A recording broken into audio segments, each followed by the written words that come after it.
we are going to see about the topic of logical OR operators. Normally, it is a gate level representation of OR gate. So, it have a two input and output. Is the output equation is equal to A plus B. This is normal addition. So, two input means it is take it as a two input equal to 2 power n. So, 2 power n means we get a 4 combinations.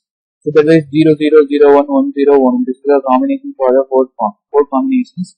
So when you pass the input 0 0 means A input 0, B input 0, it automatically produces the output value of 0. It produces A input 0 and B input is 1, automatically produces the output value. So when I add two numbers, we get a 1. 0 plus 1, 1. So 1 plus 0 is 1, so we get a 1 plus 1 is we get a 1.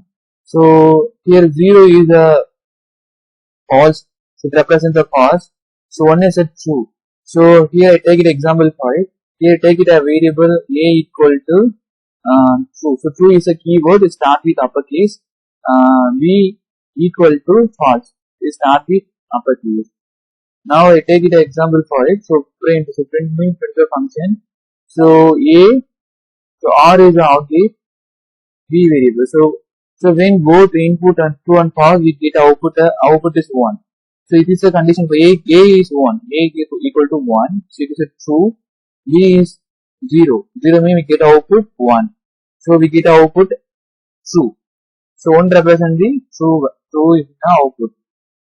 Now I take it example for it. So I have to check with all the possibility in our true table. So print. So first I take it a false false. So false false or false. Whenever we give a both input or false means we get a output response is false. So when you pass A input is false, R is a OR gate operator, B input is true, so we automatically get a true output response in our output.